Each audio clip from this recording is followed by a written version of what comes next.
It's 4 o'clock on Thursday, and you know what that means. It's time for another exciting episode of Taxi's Quarantini Happy Hour.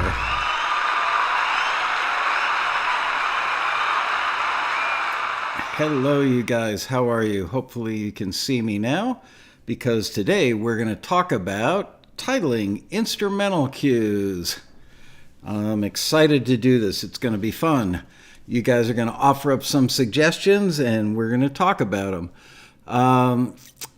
Okay, let's see. Let's see who's in that chat room. All right.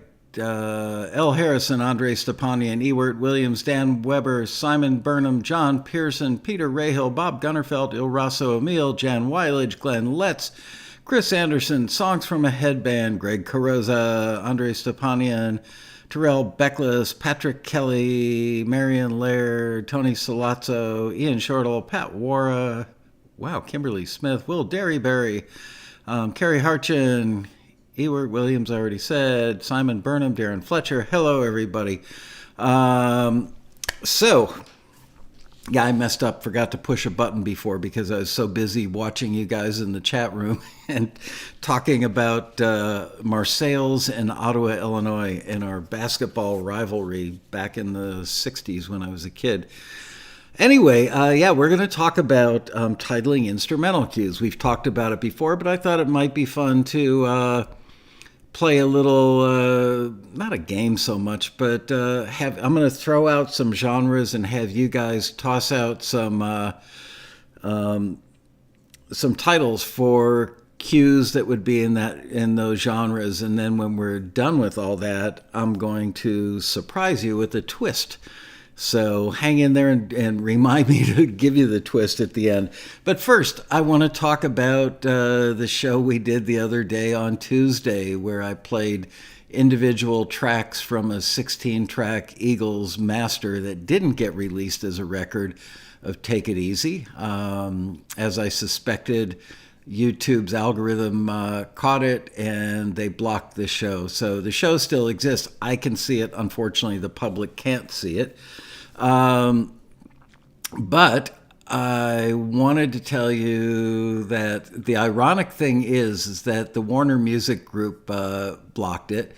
It's not like they've got a guy sitting in the office over at Warner's watching it. Warner used to own, was it Asylum Records? I think the Eagles were on at that time. So it's an algorithm that does it. But here's the funny thing. It says that it was the 1999 remaster of Take It Easy, which it wasn't at all. It was a version of Take It Easy that didn't have all the instrumentation in it and was slower. It wasn't the master of anything except what I've got. And the funny thing is, I went online the other day, and if you Google Eagles Master eBay 16-track Take It Easy, you'll see a thread on a forum somewhere where people were talking about the fact that it was for sale on eBay in 2006, which was the year that I bought it from eBay. And somebody says, I pity the poor fool that buys that. So that's me. I'm a poor fool. And funny enough, the time code they gave me for what caused the block was all the way at the end of the show when I actually had all the tracks playing and played maybe the last 20 seconds of the song in full. And that's what I got busted for. I'm a little tempted to just take that part out of the show and put it back up, but I don't want to piss off Warner's. I don't want to piss off YouTube. I don't want to get the channel blocked. It's just not worth the chance. But I'm glad that those of you who watched the live show the other day were able to see it and enjoyed it. So there you go. It was pretty educational. By the way, I did a little Googling after the show. Remember, I was talking about the drums. Yep, that's me, Cass. I'm a rebel. Remember in the beginning of the show, I was playing the stereo pair of drums. The drums are just on two tracks, drums left and drums right. And I assumed, because it was common practice back then, that that the drums that he had individual. Glyn Johns was the engineer producer on it, very famous guy with tons of great credits, big bands like Led Zeppelin and many, many others. I think he did the first two or first 1.5 Eagles records. Anyway, I came to learn that he actually recorded his drum kits very typically with just 2 microphones, sometimes 3. So that's why it was so frustrating. I thought that he had, maybe 6 or 8 microphones and just did a live mix down to 2 tracks, and that's why it was fairly uncontrollable for me. But no, he, very old school, would take just a couple of microphones and place them, somewhere in front of the kit, above the kit, where he got what he liked as the blend for all the drums, including the snare drum and the kick drum, which were not individually mic'd. So considering that's the way he did it, they sounded pretty good. Anyway, play the tape. Do I want to play it at the 2021 Road Rally? I don't know. I mean, it's probably just as bad to play it for, a ballroom full of 1,000 people as it is to play it on YouTube. I guess they can't block me for it, but they could. What the hell could they do? I guess they could charge the hotel, because the hotel probably has an ASCAP and a BMI license for music that gets played in elevators or something. So maybe the Eagles would make a few cents if I played it from the stage. Anyway, who knows?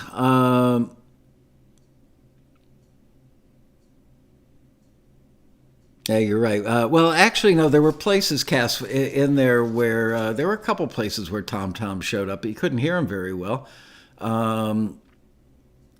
And there were a couple, I think twice in the song, where Henley does it's like snare and a tom going into the chorus, or the second half of the chorus, where he does his boom, boom, boom, boom, boom kind of build thing. Anyway,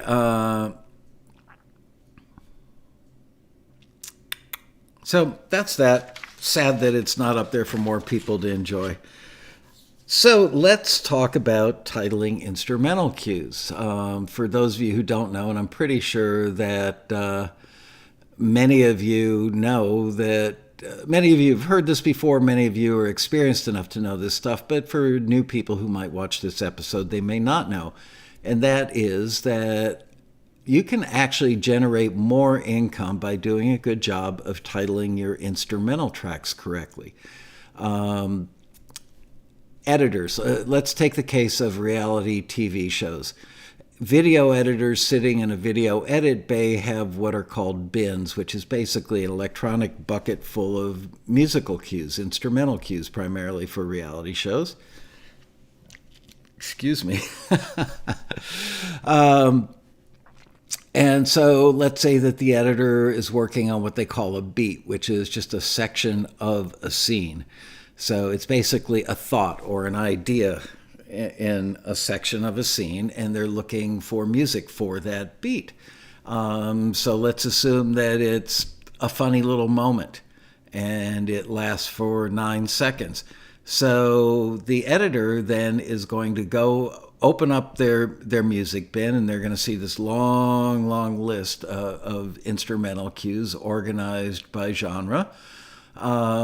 And they're going to go in there and they're going to start searching. So let's say that it's a quirky, funny little moment in a reality show, and they want, or a sneaky moment. Let's make it easy. They're looking for some sort of sneaky music, which would most likely be a dramedy cue, and those are very typically somewhat derivative of the music that got played on Desperate Housewives, when one neighbor would, go over a fence and look through another neighbor's window or something like that, sneaking around in a funny sort of way. So they're naturally going to gravitate to cues that give them some sort of indication as to what they can expect. It's going to telegraph what the music is going to sound like before they actually hear it. They're not going to go necessarily, probably wouldn't go down listening to every single cue in order, because there could be hundreds of dramedy cues on that list. There could be thousands. Very often they're working with 3 or 4 libraries in their giant bin of music. So if you've got a cue, they've got a sneaky beat going on, and I don't mean beat like drum beat. I mean beat. That's what the editors call that section of a scene, and they've got something that's kind of sneaky and funny going on. If you had a dramedy cue that was called Sneaking Around, they would latch onto that in a heartbeat, and that would probably get played first because it telegraphs what the cue is going to be about, right? So I want to see how you guys do. And there's really no right or wrong, so much as I want to get your brains working and thinking about this stuff, because it's really, really important. We've got some members who I can't think of at the moment, but I've seen some great titles come from Taxi members who clearly have gotten the concept. And there was somebody recently, I can't remember who it was, but I commented on one of the shows that some of the best titles that I'd ever seen. So whoever that was, congratulations. All right. So I went to the taxi.com website and I looked under Submit Music and I went to all the current listings. I was actually shocked. You would think I would know this stuff because I own the company. There were a ton of instrumental cues that are currently up there right now. So I wrote down, I don't know, maybe 80% of them. Some of them were repeat genres, so I didn't bother to write them down again. So the first one we're going to do is electronic tension. So go ahead and I'll read some of these off. What would you title a cue that was in the genre of electronic tension?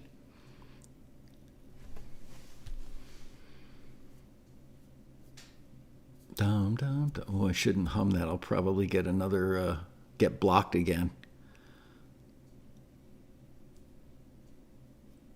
Ian Shortle, his brain's not working. You're on strike.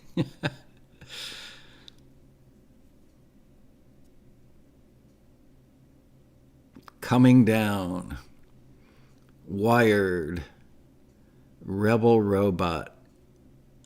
High Wire.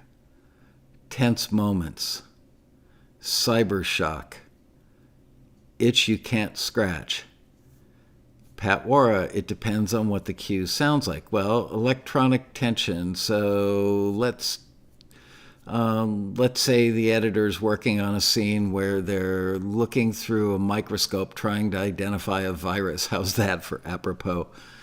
Let's see, where did I leave off? High Voltage, Sonic Boom, Sizzling, Pins and Needles. I like that one because that tells you that's kind of a tension thing. Pulsed Radar, Zapped, Charging Up, Don't Mess With Me, Critical Mass, Hypertension. That sounds like a medical cue. Hot Shock, The Phantom, Exploding Heart, Bubbling Beakers, Sonic Suspense. You guys are very creative today. Electric Vortex, Nervous Circuits. By the way, I just saw Darren Fletcher's name. Remind me, I'm going to ask this again. Has anybody heard from Darren Moss? I know he's in Australia, but usually he was like having breakfast when the show, he's just like evaporated on us. Shocking Moments, Chaotic Moment, Digital Epicenter, Messy Induction, The Capacitator, Capacitor, Capacitator. That's the Southern pronunciation. If it's in there, we'll find it.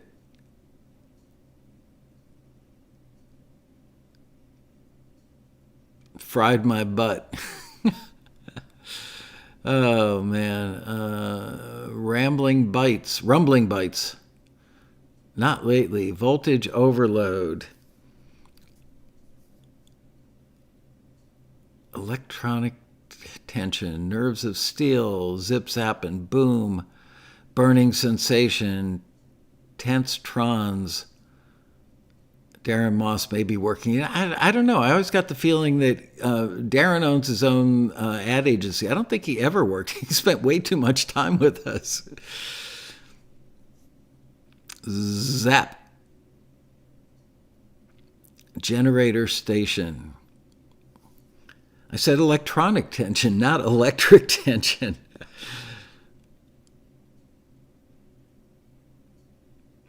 Tesla coal. Those things seem at odds with each other. Intensive strut. Painful. 0 hour. Riney Bear, you're getting sent to the principal's office for being late.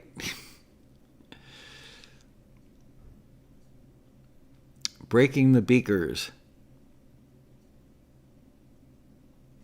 Silence. Assembly language. Look how much you work, ML.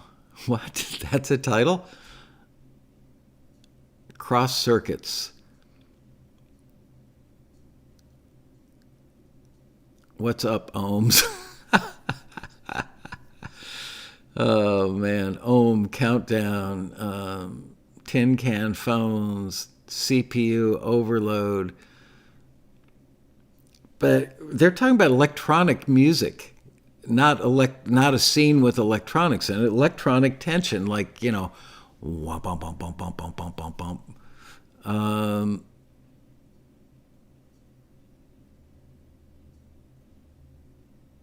Fatal system error. Spring Hill Jack. What? Short Circuit. That was a cute movie. I remember that movie from, I think, the mid-'80s. No, you won't. You own your own biz and work a lot. That's true.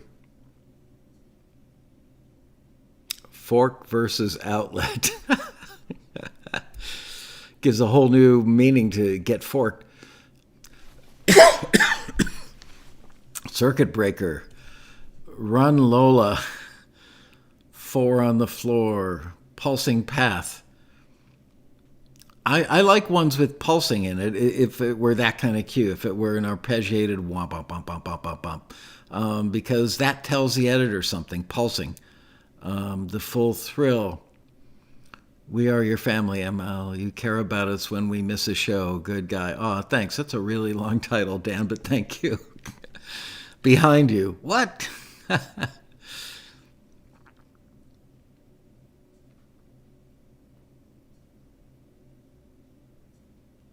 I think it's so cute that you guys apologize when you're late. Driving force. Danger robot. Burning hot synth. Toronto. I know that's responding to something else. Electronic motivation. Black Edge, energetic vibes. Wow, you guys are spitting out a lot of them for this. All right, let's move down the list. Remember, there are no necessarily right or wrong answers. I just want you to get in the habit of thinking about this stuff, and then I'm going to break your hearts at the end of this. Now, just general tension. But here's the thing. There are tension cues, like when you're waiting for the Bachelorette to see which one gets the rose and who gets kicked off next week's episode. There are tension cues when two people are arguing, tension cues when something horrific is about to happen. So it's a little tough with tension. You know what? Let's skip the general tension cue. Marion Laird, electronic tension cue. There you go. I'm going to skip EDM as well. I want this to be more fruitful. EDM can go all kinds of ways. Hip-hop. Let's just go with straight-up hip-hop instrumental cues. How would you title those?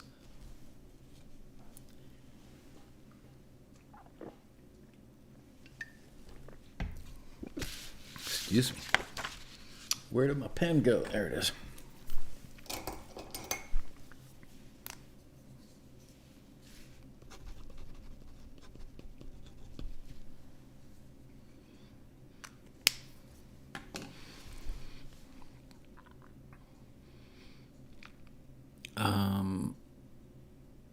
hesitative pulse. Not too sexy music to motion. It is somewhat descriptive, but all right, moving on to hip hop. Happy Today, Swing Me Low, Hood Food, Beats Blanket Bingo. Very creative. Buff Dog, Fresh Beat, Grab the Mic. Oh, by the way, I cut myself shaving today, so if you see that thing on my lip, just be glad it's not oozing blood, because it took me about 3 hours to get that thing to stop bleeding today. I used the styptic pencil on it. I tried everything, but I do take a baby aspirin every day, so it just makes you bleed a little more when you cut yourself shaving. Let's see. Ain't Chill. No, It's Not Mine. Groove Tunes. Street Cred. I like Street Cred. Hump and Jive. Baby Daddy's Driver's License. Come on. Not Happy. Hoppy. Sorry, Marion. Wrapping Up. Ooh, that's cute. Very creative. Straight Beat. Fresh Funky Beat. Street Hit. Bang Bang. Bounce the Room.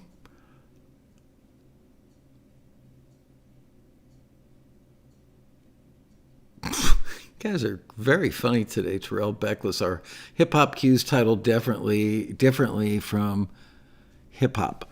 I thought it said I hip-hop. I read that wrong.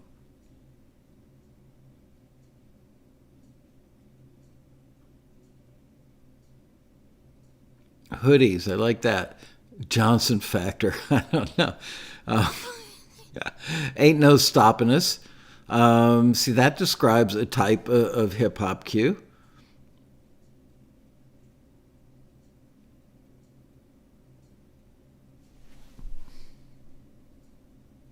In for Life.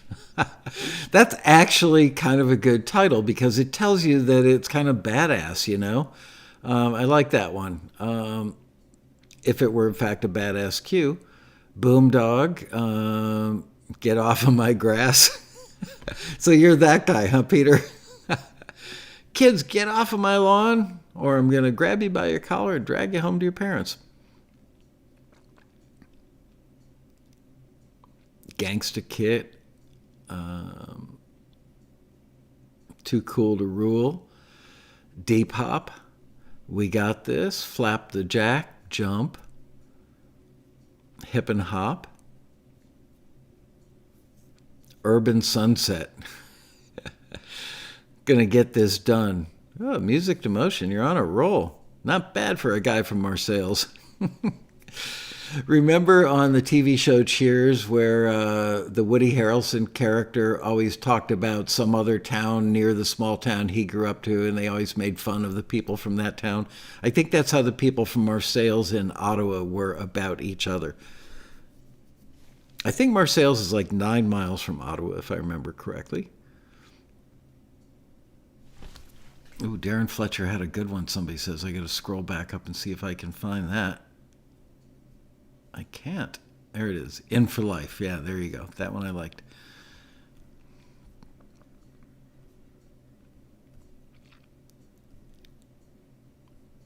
It's Peaceful, Easy Money.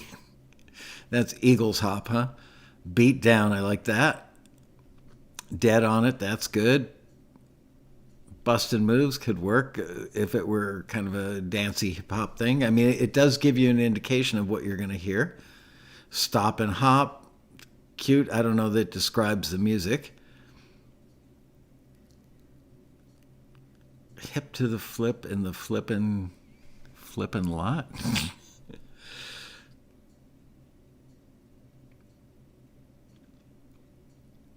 Norm. Z Beat, Ripping It, Fun DMC. That's cute. Excuse me. Diamond Crunch. Ooh, you always got the tortellini and tenderloins from Ottawa. You know, I didn't even know tortellini existed when I lived there. But Tenderloins, yes. For those of you who don't know, I'm taking a break from today's topic to talk about this.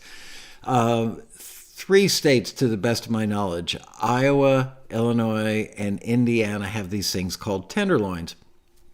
I don't think they're found elsewhere in the country, but they take pork and they just whack the crap out of it with a hammer and flatten it out so it's paper thin. And then you hold it up. You know, if you can hold it up and see light through it, it's thin enough. And then they bread it with a secret. I have actually figured out what the breading is, and that it's not like any other breading that you've ever had.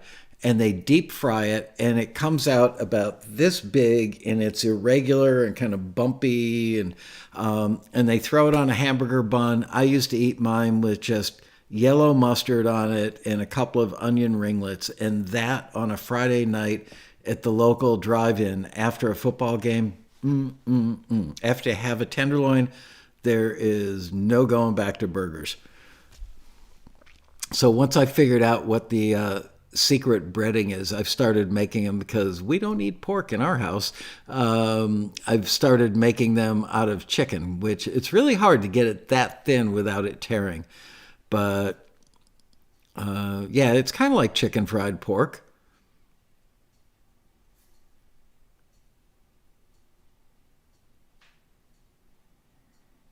Ooh, music to motion, you know. So it's crushed saltine crackers. And buy the salted saltine crackers because they do make them unsalted. Those are kind of boring.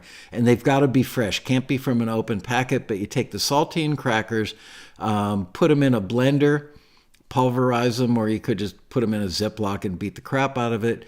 And first thing you do is take the meat and drag it through some regular old white flour. And then you drag it through some beaten egg, and then you drag it through the saltine cracker crumbs, and then deep fry it with like oil. It's like 350 to 400 degrees. Cook it till it's golden brown. Trust me on this. I know it is hard to find really salty saltines these days.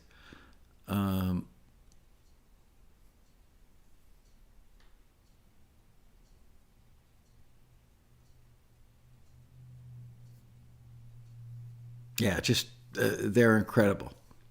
Peanut oil, I guess. I don't know. I do know that certain kinds of oil don't work well. Like canola doesn't get quite hot enough, but it's okay. Corn oil is probably the best, although I don't think it's the healthiest. Um, anyway, yeah, definitely not a diet food. We make it probably 3 or 4 times a year around our house. And you got to have it, of course, with French fries on the side. You can just add salt, but there's something better about using the salty saltines. I don't know why. Um, MC Hammered. Okay, so now we're we're off and running on a cooking show. Wow, it's 4:30 already. All right, got to get back to business. Sorry, guys. All right, now let's think of titles for orchestral hybrid tension cues.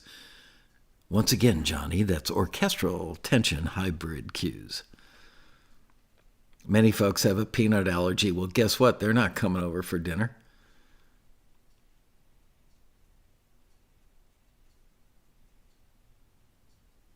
Hello, Stu. It's okay if you're late. It's so funny. Everybody apologizes for being late. I'm flattered that you guys care that much.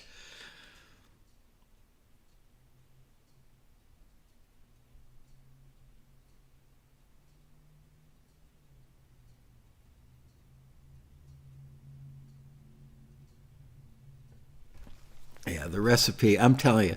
And the best part is that you can make them put on all the coatings and then freeze them between layers of saran wrap or wax paper, and keep them in your freezer. So for those nights where you get home from work and you just really don't know what you're going to make and everything is frozen, these things are thin enough that you can pull them out frozen and drop them in the oil. Okay, back to orchestral hybrid tension. String tightrope. Um, Marion saw that listing for orchestral hybrid tension. There you go. Somebody who's paying attention. Thank you. Symphonic motion. It doesn't connotate symphonic shadows. I want to hear something that connotates tension.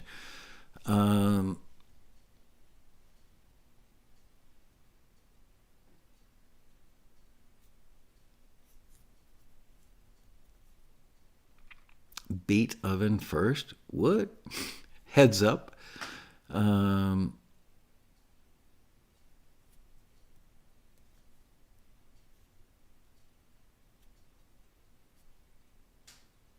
tenterhooks? The cold. Strings in quarantine. Hopefully a year from now we don't even say the word quarantine anymore. Wouldn't that be awesome? Oh, by the way, hold on. I need, let's see if I've got something sitting over here.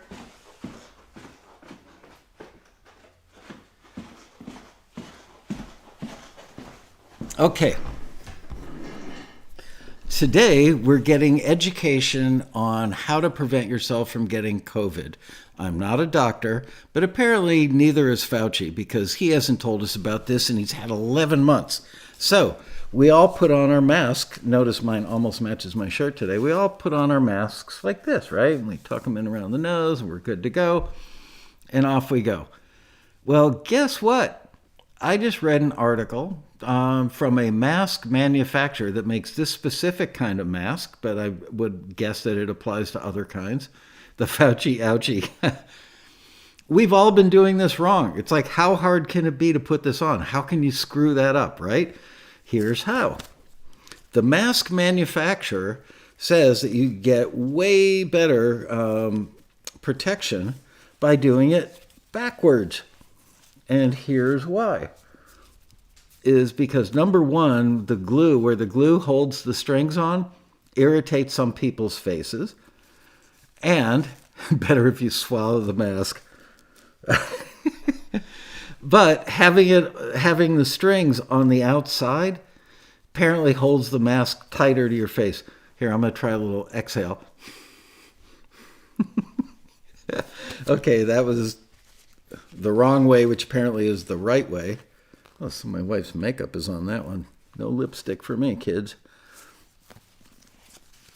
Not upside down, inside out. Wow, I gotta say, it's right. If you exhale hard through your nose, I can feel the air coming up here. When I did it with the mask inverted, didn't feel it as much. So there you go. There's today's lesson in COVID safety from yours truly. You can make donations at my Patreon account. Oh, man. No, I don't think that's 3M. I don't know what brand it is. No paper masks either. My wife makes them. Fogs my glasses. I know. Why don't they make the mask better? And apparently this was discovered. They figured that, I think the article said 40%. Here, I'm way off topic now. I'm going downtown.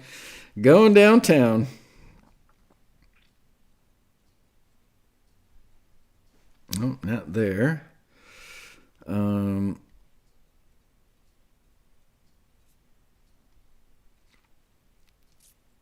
Wow. Okay. So this article, where was it? If you want to go check it out later, SORANEWS, SoranNews24.com/2020. Disinfection product, protection product. Oh, that's an ad, sorry. Simple screw up can let in 40% more viruses and pollen, the manufacturer says. There are a lot of reasons why people in Japan wear surgical masks, but two of the most common are safeguards against sickness and hay fever. Blah, blah, blah, blah, blah. Anyway, that's what it says. 40% better by turning it the other way. All right, so back to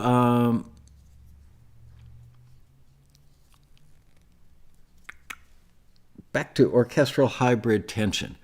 Electrocircumstance. It doesn't really tell us. It's a cool title, but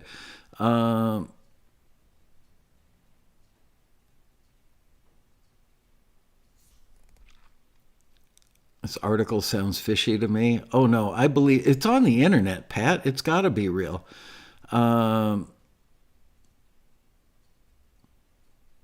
Motorcycle helmets work better.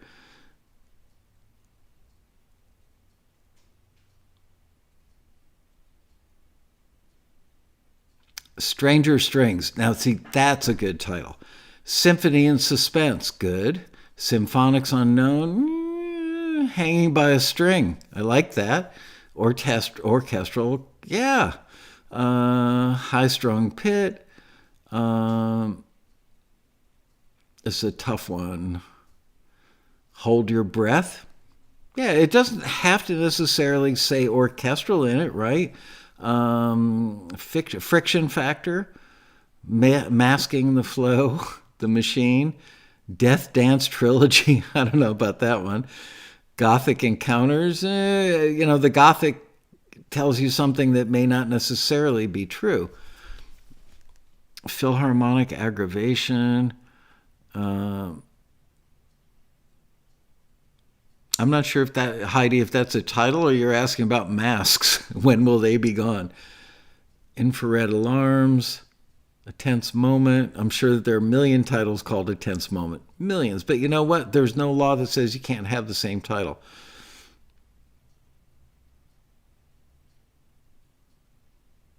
Phantom of the Symphony. Kind of connotates it's within the range, I guess, of tension, kind of.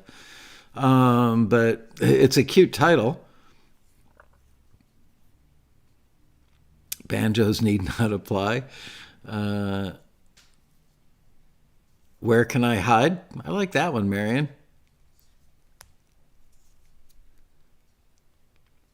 Philharmonic Aggravation. I don't know that it's got to have the, I guess it could. Orchestral, hybrid tension. So that means, obviously strings and some synthesizers, probably real strings and, an arpeggiated synth doing womp, womp, womp, womp. That's my favorite song right there, by the way, womp, womp, womp, womp. Chamber music change up. It wouldn't necessarily be chamber music. Chamber music I don't think would lend itself well to tension. All right, let's go on to another one. Here's a tough one. Pop. Come up with with titles for pop instrumental cues.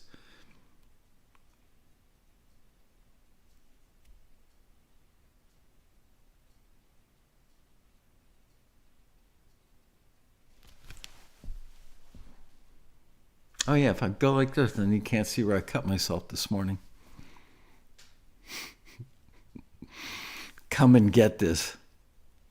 Is that for the orchestral tension, or is that for the pop stuff? Swift Lift. I like that. That's cute. On the Money. Got Your Moves. Top 40-ish. 98272. Is that like 857630? How does that go? Again, I'm going to get dinged by YouTube for that. Because you can't really call that singing, right? No gophers on the beach. Dancing in My Bedroom. Dance With Me. Bye Baby, B-U-Y. Popcorn. I'm Coming Over. Pass the Gravy. The hell. 8675309. There you go. Hoppin' Poppin', Can't Touch This. That's a great title. Somebody should do a record called that, Cass. That would be the greatest of all time, or as we know it, GOATs. Can Touch This, sorry. Oops, She Did It Again. There you go. Surf Highway. Boppin' Heart. Pop Till You Drop. That's good. Pop My Heart.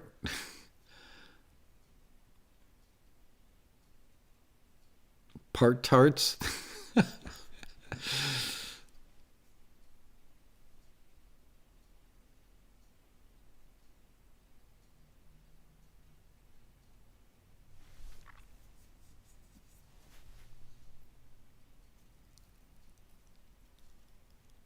Interesting stuff. Okay. This one I think is somewhat easier. Let's try folk. Folk instrumental cues.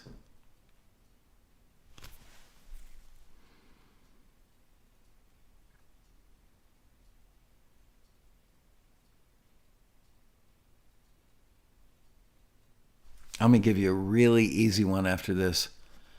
Martin Gravel missed that one. Must have been a bathroom break in there for Martin.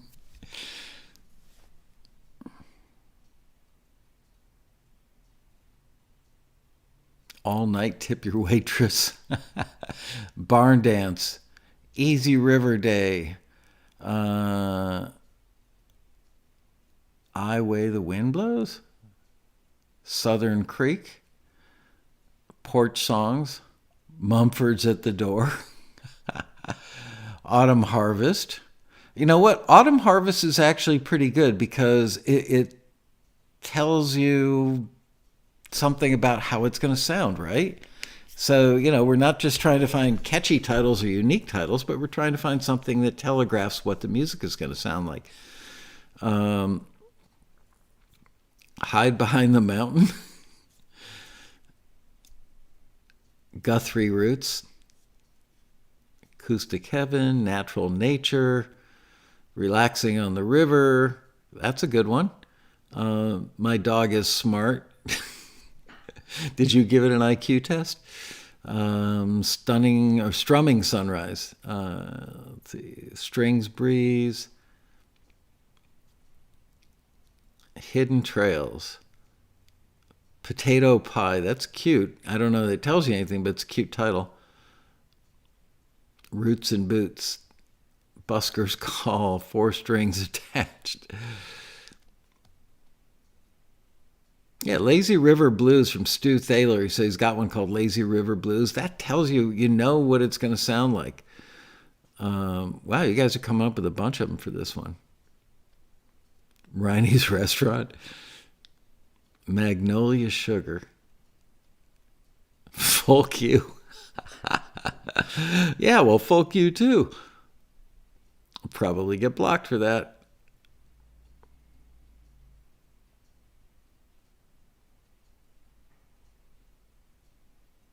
Families Pickin', Mandolin Restored. Bluegrass Under My Feet. That's cute. And it tells you something. Hand Me Down Blues. Okay, let's move on because, believe it or not, we've only got 15 minutes left. Let's do surf. Surf instrumental tracks.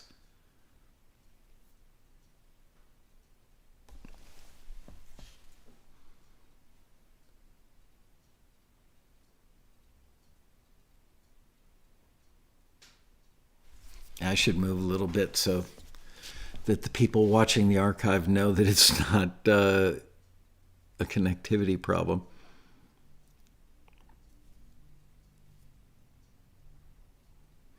Okay, here we go. Hitting the Tide, Wave Breaker, 10 on the Nose, good one. Dude on a Wave, Waves a Breakin', Surf Dog, Sand Between My Toes, Riding the Tide, Rock and Surf, Folk Me Running. I'm guessing that's for the last one. Wave Lady, Excuse Me, Over My Head, Wave My Way, Sand Band, Red Tide, Spray in the Wave, Surf and Turf. Nice, Kimberly. Longboard Love Story. That's very creative. Catch the Wave, Blue Wave Jammer, Dudettes, Tide Runner, Above Board, Beach Party, Longboarding It, Surf Till Sundown. See, this one's easy, right? Surf. I mean, it's just, and it's funny because we get surf submissions in, and I look at the titles and go, what the hell were they thinking? You guys are coming up with some great ones for surf.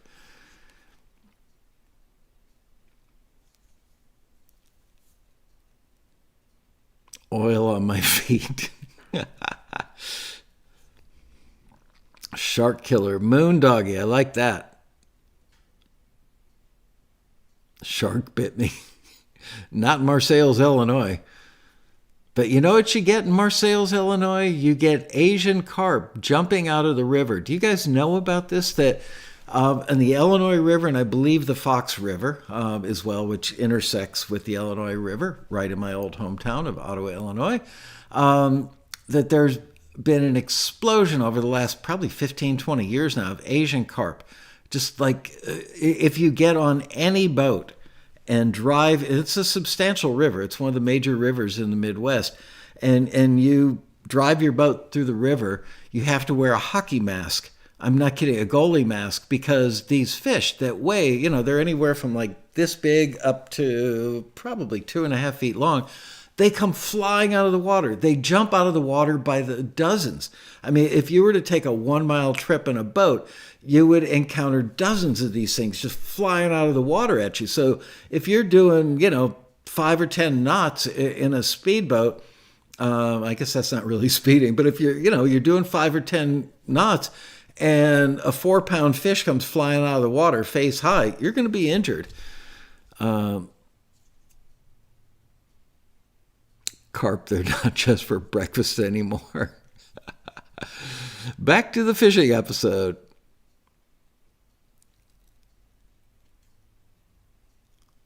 Checking the Tide, Brian's Party. I don't understand that one. Oh, like Brian's song? No.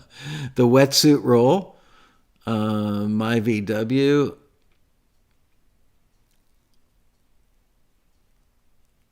Right. It's like Raiders of the Lost Ark, just only fish, not arrows.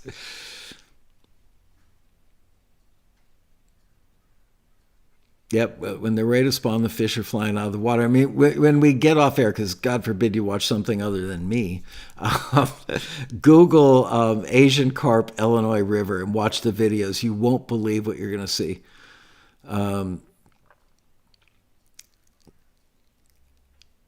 Send in my teeth. Ride the curl, that's a good one. Crest of a wave. All right, so now because we've only got 10 minutes left, I'm going to give you the twist that I promised at the top of today's show when we said we were going to talk about titling instrumental cues. And the twist is think about the emotion or the mood. And here's my theory on this. I've never been told this by anybody. This is just me thinking out loud, but pretty sure I'm right about this. Do editors really think about the genre? When they've got a beat and they need music for it, are they thinking, oh, this would be really good for orchestral tension, or this would be really good for trap-influenced pop? Now, surprising, or maybe not surprisingly, I've come to learn that a decent number, probably 50% or maybe even 60 or 70% of video editors are themselves musicians. It's a thing, for real. But do they know what orchestral hybrid tension is? Do they know well, they probably do know atmospheric, trap-influenced pop, massive trap. Russian folk, they would know. I'm just reading off some of the genres that I found in our listings today. Anthemic orchestral, that one they would know. Cocktail jazz, they would know. Youthful synth pop rock. So my point is that they may not even think in terms of, oh, I need this or that genre here. What they think in terms of, I'm pretty sure, and I have heard this from some editor friends of mine, is that they think in terms of what's the mood. So really, your titles probably shouldn't, and again, this is not a hard, fast rule. There are no absolutes, but rather than saying, orchestral tension, what kind of tension? If you're talking about dramedy cues, I mean, there are sneaky dramedy cues, there are comedic dramedy cues, there are quirky dramedy cues. So if you can indicate with your title what the mood or emotion is, that may be better than actually thinking about it in terms of what the genre is. Am I crazy for thinking that? If I were an editor, I would, let's go to my favorite default scene because I'm not smart enough to think of anything else. Everybody's just gone to a funeral and they've just gotten in the car to head home from the funeral. And now the family and friends are all gathered at the house of the deceased person and they're eating whatever you eat after a funeral. So what kind of music do you need there? Would you say I need a genre, or would you think I need something somber? I need something sad. Gophers at Tiffany's, gophers in the hoods. Oh man, you guys got on the whole gopher thing while I was looking out the window at the crows amassing. It looks like the birds right now. There's a tree out. Oh, now half of them just left, but there's a leafless tree about 40 feet from the window in front of me, and the crows are amassing there like they're waiting for me to come outside. Breakfast. How the hell did you guys get onto gophers? Add an emoji to the title. I don't think that will necessarily make it into the list. I won't be back. Somber gopher tench. I've ruined you guys. I've totally destroyed your brains over the last 11 months. Lint-free pocket gopher. It's the drink word today is what? Crows or gophers? Now there are only 3 crows left. Anyway, so, melancholy memories. There you go. See, that is a great example. If you're an editor and you're editing a scene where the family is together afterwards, and let's say that I just saw a movie the other night where an adult went into the bedroom where, like an 8-year-old son of the person who passed away was just sitting in his room with a very long face, not wanting anything to do with the other people all over the house, just needed a moment. And so what's the music when that adult walks down the hall to find the restroom and sees this kid sitting in his room like this? What kind of music? Are you thinking in terms, if you're the editor, orchestral? Are you thinking I need hip hop? Are you thinking I need pop, or whatever the genres would be? No, you're thinking about, The Long Goodbye, or I Wish You Were Here. I think those aren't really good examples. They're good on the sentiment, but not so good for creativity. Was Peter our suggestion at Ghost? Next time? What? Feeling empty? Adolescent mope pop? That's a hard one. Hello, Seattle Killer. It's nice seeing new names in the room. I'm getting tired of you old timers. I think we need to freshen up the population a little bit. Should I stay or should I go? Can't say goodbye. Let's hear some more. I like that. The funeral scene is always, it's very emotive, so I think it's easy to come up with ideas. New Abyss Creative. Hello, New Abyss Creative. Welcome to the show. This is our dysfunctional family that we've all been hanging out together for 11 months now. Confused and decimated. Yeah, it's not sexy, but, you're not going to win any literary awards with that one, but it does describe the emotion. Feeling lost. Yep, feeling lost without you, sadly enough.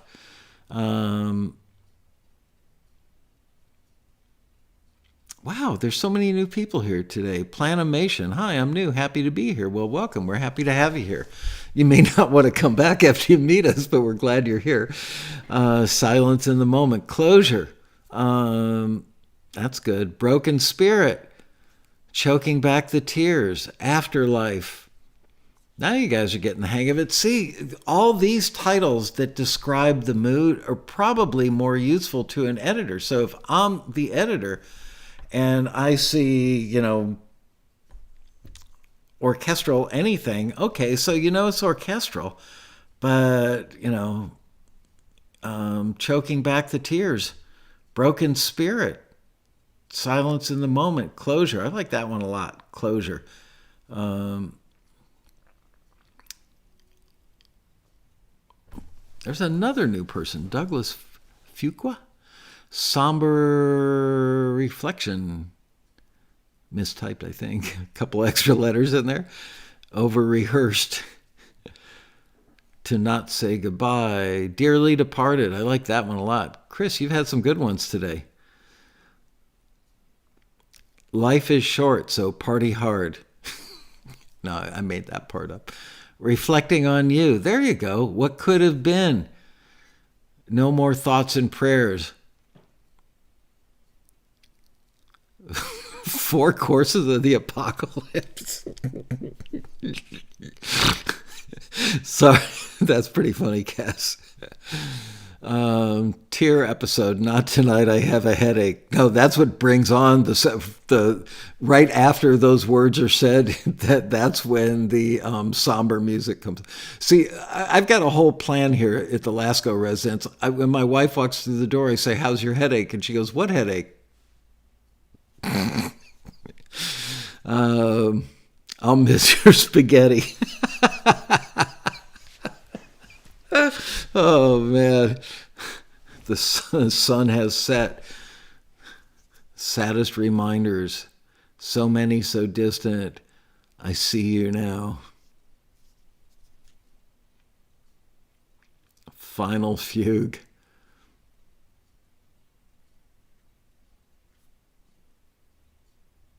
Ashes to Ashes. I like that. Where are my sockses? What? I miss you, simple and like almost so obvious, but it works.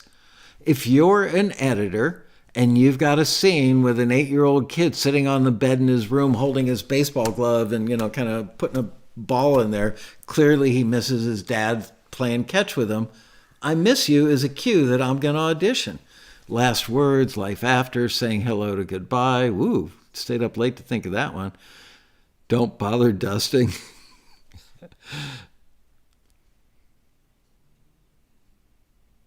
Anyway, it's 5 o'clock. All right. Well, that was a fun exercise. There were a lot more genres I wanted to cover, but I think that's the takeaway from when you're thinking about instrumental cues and how to title them is what emotion does this cue evoke? And if you can get that emotion in there, I believe that that's more important than getting the genre in there. So there you go, guys. Thanks for playing this little game with me. I'm glad you did. Once again, my apologies for the Eagles 16-track dissection that I did the other day being taken down. That's that. I will see you on Monday. I'm very excited. Monday's show is going to be my friend Sean Hurwitz, who is the guitar player in Smash Mouth and Enrique Iglesias. Sean knows what it feels like to stand on a stage and rock out in front of 50,000 people in a foreign country. He's done some incredibly big shows, and it's like all over the world. And as you might imagine, COVID has stopped him dead in his tracks, man. He's as at home and locked down, although he has played a couple of gigs. Believe it or not, he played the Sturgis motorcycle gig. That was huge, and came home COVID-free from that one. Anyway, Sean is a hustler. I wrote that in the emails. He's a hustler in the best sense of the word. This guy is always in motion, always thinking. He's very smart, very serious, very focused, super nice guy. He and I met like 5 years ago through some mutual friends, and we become good friends. And I'm just amazed by how he just analyzes things and focuses in on them and gets stuff done. So he's going to be our guest, a different kind of guest than we normally have on the show. He did something with me 4 years ago, but I have a feeling that Monday will be not a grifter, definitely not a grifter. Very ethical guy, actually. See you on Monday's show. Have a great weekend. Thanks for joining me. And once again, my apologies for the Eagles thing being taken down.